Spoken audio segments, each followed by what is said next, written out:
Presiden dengan tentang urusan ini.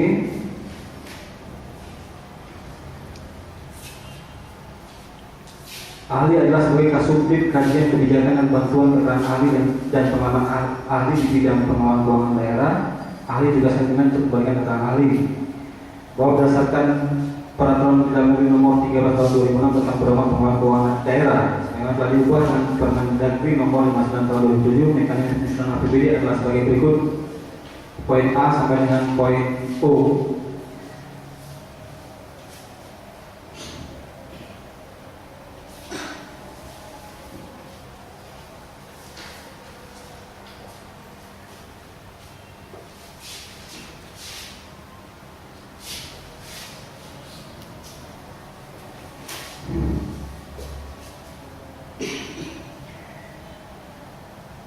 Berdasarkan pasal 36 ayat 2 Peraturan Dalam Negeri nomor 13 tahun 2006 tentang pedoman pengelolaan keuangan daerah yang dimaksud dengan belanja tidak langsung merupakan belanja yang dianggarkan tidak terkait secara langsung dengan pelaksanaan program dan kegiatan.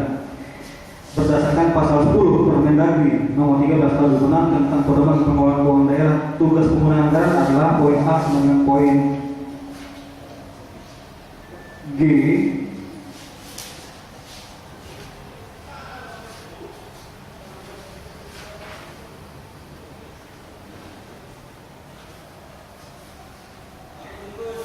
Mengulangi poin A sama dengan poin N.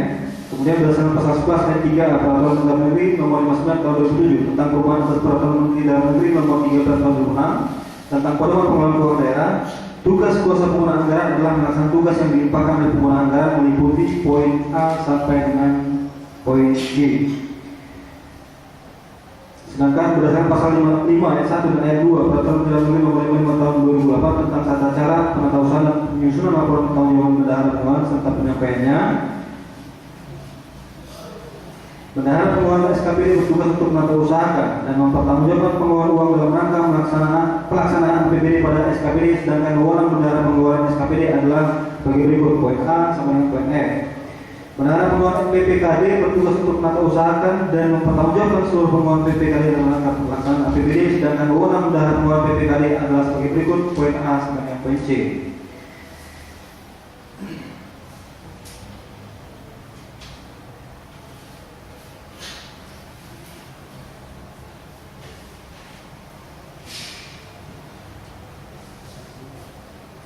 Berdasarkan pasal 37 Peraturan Dalam Negeri nomor 13 tahun 2006 tentang pedoman pengelolaan keuangan daerah, ditegaskan bahwa jenis anggaran yang dapat dimasukkan ke dalam kelompok belanja tidak langsung adalah sebagai berikut. A. Belanja pegawai, B. Bunga, C. Subsidi, D. Hibah, E. Bantuan sosial, F. Belanja bagi hasil, G. Bantuan keuangan, dan H. Belanja tidak terduga. Berdasarkan pasal 45 Peraturan Menteri Dalam Negeri nomor 59 tahun 2007 tentang perubahan atas Peraturan Menteri Dalam Negeri nomor 13 tahun 2006 tentang pedoman pengelolaan keuangan daerah, ditegaskan bahwa yang dimaksud dengan bantuan sosial adalah belanja yang digunakan untuk menganggarkan pemberian bantuan yang bersifat sosial kemasyarakatan dalam bentuk uang dan atau barang kepada kelompok atau orang masyarakat dan partai politik. Anggaran belanja bantuan sosial dapat dianggarkan dalam anggaran belanja tidak langsung. Dalam Peraturan Menteri Dalam Negeri nomor 13 tahun 2006 maupun Peraturan Menteri Dalam Negeri nomor 59 tahun 2007 diatur secara umum mengenai mekanisme penganggaran, pelaksanaan dan pertanggungjawaban belanja bantuan sosial. Namun untuk lebih memudahkan dalam pelaksanaannya sesuai dengan karakteristik dan kondisi daerah masing-masing daerah, perlu diatur lebih lanjut dalam Peraturan Kepala Daerah sebagaimana amanat pasal 133 ayat 3 Peraturan Menteri Dalam Negeri nomor 13 tahun 2006 tentang pengelolaan keuangan daerah yang menegaskan bahwa tata cara pemberian dan pertanggungjawaban subsidi, hibah, bantuan sosial dan bantuan keuangan ditetapkan dalam Peraturan Kepala Daerah. Bahwa pada prinsipnya dalam kondisi normal penyaluran dana bantuan sosial dilakukan melalui transfer kepada pihak penerima. Namun demikian, untuk pertimbangan tertentu seperti pemberian bantuan yang sifatnya insidentil kepada anggota masyarakat dan jumlahnya relatif kecil, alasan geografis, atau masyarakat yang tidak memiliki rekening bank, kepala daerah dapat mengambil kebijakan sesuai kewenangan yang ada, yaitu selaku pemegang kuasa pengelolaan keuangan daerah sebagai dasar penyaluran dalam bentuk tunai. Dalam rangka untuk lebih memudahkan pelaksanaannya sesuai dengan karakteristik dan kondisi daerah masing-masing, perlu diatur lebih lanjut dalam Peraturan Kepala Daerah mengenai penganggaran, pelaksanaan dan tanggung-jawaban belanja bantuan sosial sebagaimana diamanatkan dalam Peraturan Menteri Dalam Negeri nomor 13 tersebut di atas. Namun apabila pemerintah daerah belum menetapkan peraturan kepala daerah mengenai belanja bantuan sosial, tetap dapat dilaksanakan dengan mengacu kepada peraturan perundang-undangan di bidang pengelolaan keuangan daerah yang lebih tinggi, seperti peraturan pemerintah nomor 58 tahun 2005, peraturan Menteri Dalam Negeri nomor 13 tahun 2006. Setiap pemberian bantuan sosial didasarkan pada permohonan yang diajukan oleh calon penerima bantuan sosial kepada pemerintah daerah, baik yang disampaikan langsung kepada kepala daerah atau melalui dinas lainnya. Dari permohonan tersebut dilakukan pengkajian oleh pejabat yang berwenang untuk selanjutnya ditetapkan besarannya yang disesuaikan dengan kemampuan keuangan daerah dengan memperhatikan kepatutan dan kewajaran. Atas dasar tersebut, kepala daerah menetapkan pemberian bantuan sosial atau dapat mendelegasikan kepada pejabat lainnya dengan pertimbangan tertentu yang antara lain berdasarkan pertimbangan besaran bantuan sosial dan tujuan pemberiannya. Pemberian bantuan sosial secara selektif tidak terus-menerus atau tidak mengikat serta memiliki kejelasan peruntukan penggunanya dengan mempertimbangkan kemampuan keuangan daerah. Diartikan bahwa pemberian bantuan sosial bukan merupakan belanja wajib pemerintah daerah dan harus memperhatikan rasa keadilan bagi anggota atau kelompok masyarakat, sehingga yang mendapatkan bantuan sosial bukan hanya organisasi masyarakat tertentu saja dan haruslah tepat sasaran.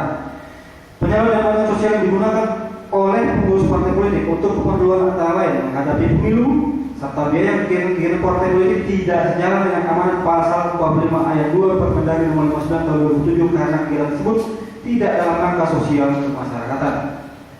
Sebagaimana telah dijelaskan dalam jawaban pertanyaan 16 bahwa penyaluran dana bantuan sosial dilakukan oleh transport kepada pihak ketiga, namun kepala daerah dapat mengambil kebijakan di luar daripada transfer langsung kepada pihak ketiga dengan pertimbangan tertentu, termasuk penyaluran bantuan sosial melalui satuan kerja perangkat daerah atau kantor dinas sepanjang alasan seperti masalah geografis.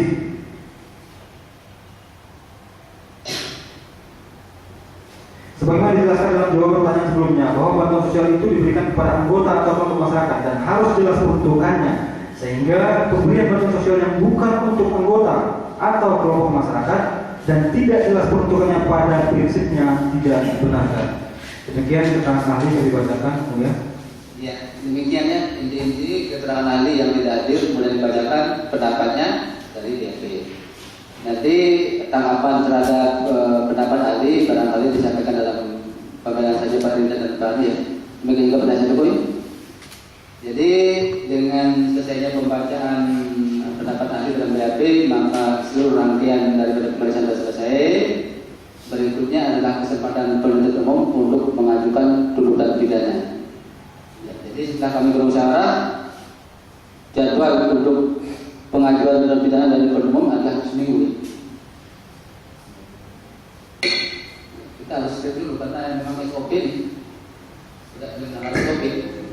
Mohon izin yang mulia, kasih apabila memang waktu yang diberikan adalah 1 minggu, tapi kami mohon ada pertimbangan dari majelis.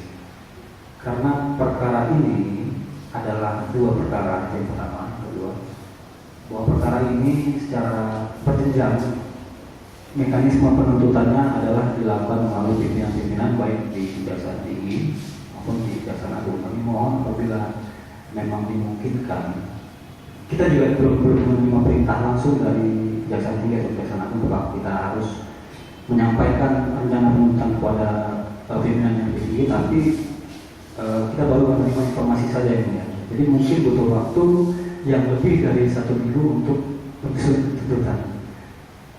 Tapi akan kami coba dalam waktu 1 minggu dulu, insya Allah. Itu loh maksudnya. Jadi begini. Jadi karena ini merupakan satu bagian dari hal yang harus kita ikuti, dan dari awal pun sudah kami menyampaikan karena dan penuntut umum sudah tahu. Yang lain bisa. Jadi dibiarkan dulu dalam konteks yang seperti ini, bukan termasuk mengajari. Saya kira dari awal sudah tahu perkara ini panjang, jadi silakan dari awal dicicilkan begitu. Tak perlu diajari. Nah, oleh karena itu tetap jadi penuntasnya 1 minggu. Mohon izin yang mulia, kami baru dipanggil untuk gelar perkara lagi pada hari Senin. Ya silakan nanti diatur itu tenang, silakan nanti diatur. Prinsipnya begitu. Yang lain bisa, kenapa orang bisa? Ya, dibayangkan. Ya, baik. Dengan demikian kami juga berikan pengarahan kepada penasihat hukum, gambaran-gambaran dokumen pembelaan seperti itu. Demikian juga nanti replik duplik. Kami juga tidak akan sampai penuntutan sampai seminggu. Untuk replik kalau ada nanti paling buat kali. Demikian juga duplik buat kali saja. Ya, Oleh karena itu silakan dipersiapkan dari awal. Ya. Berarti mohon izin kalau pledoi juga kesempatannya sama. Saya kira begitu, sehingga ada balancing. Jadi ada pengatur waktu yang sama, tatkala diberikan kepada penuntut umum penasihat hukum, begitu ya. Baik, jadi dengan demikian sidang berikutnya adalah untuk acara tuntutan dan digelar nanti pada hari Jumat tanggal 21 Oktober 2011 ya. Para terdakwa nanti akan dihadirkan kembali oleh penuntut umum. Dengan demikian sidang selesai dan tutup.